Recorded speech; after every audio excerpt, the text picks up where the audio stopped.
One of the most surprising things about conducting a weapons shoot is how much planning is involved to actually carry it off. That probably spent as many days deciding what the mic layouts were going to be, how much cable we were going to need, how to set it up, the recording equipment.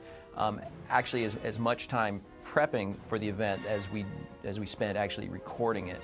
And it's an environment that's really difficult to kind of hear what it is you're capturing, because weapons have such a dynamic range that when you record it, you put on the headphones, yeah, I got something, but you don't really know you got the goods until you get back to the studio, and that's where having 30 different microphones spread out all around the weapon site is really your kind of insurance policy to make sure that you nailed it.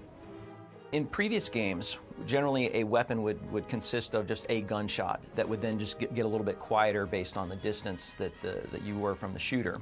For this game, it was really important that we create, if you can think of like onion layers, that you're peeling them away. And so when you hear an NPC firing in our game, if he's very far away, you're hearing the distant elements that we captured at the weapon shoot. As he's getting closer, we're starting to blend in the midfield elements. As he's getting really close, now you've got a third layer of the near field with gun mech in it. And so it's the same gunshot, and we're not trying to artificially create the distance.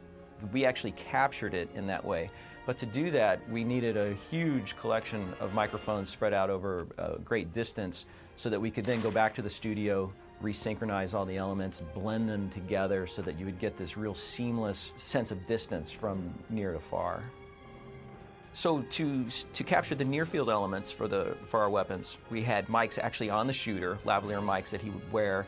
We had mics very in close proximity to the gun that were just directly underneath it or directly to the side of the weapon within 3 feet.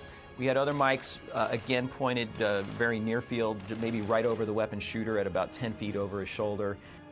And then continue to expand on that about 40 feet downrange. We had a stereo pair of mics, 150 feet, another set of mics, 400 feet, as well as a whole collection of microphones way out off into the sides to kind of pick up ambient gunshots that we could then mix in with our backgrounds.